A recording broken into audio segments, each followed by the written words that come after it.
Melissa and Jason Martin were on their way to the nursery with their baby when they saw smoke billowing from a house at Boyce Road, Freehill, Blackrock, St. Michael. They immediately contacted the Barbados Fire Service and ran to the two-bedroom wooden structure to see if anyone was at home. The lady from next door with the greenhouse, she was coming out with a hose. I went and I took the hose from her, trying to wet the house to stop the fire. The smoke got a little bit overbearing, so I ran around to the back of the yard. And I started to wet it from the back of the yard as well. As loud explosions pierced the air and the fire spiraled out of control, lone occupant Calvin Searles appeared. We didn't even know the gentleman, the owner, was inside in the yard. He wasn't aware that the house was on fire. So as I was shouting, saying that the house was on fire, he then proceeded to run through the side of the house, and he was in shock. He didn't know that basically the house was going. So he was grateful, and I myself was grateful that it's just a house and not, a house and a life.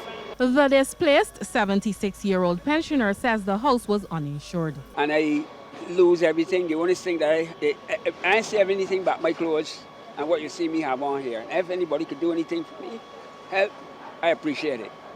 Where were you this morning when the fire started? Well, I was in the yard.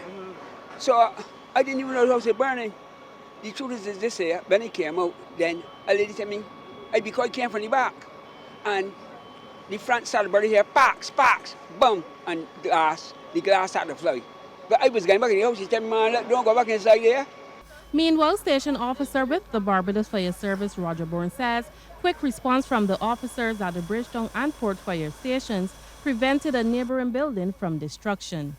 He is warning Barbadians to take extra care this Christmas. Everybody's busy, everybody's working, everybody's trying to get things done.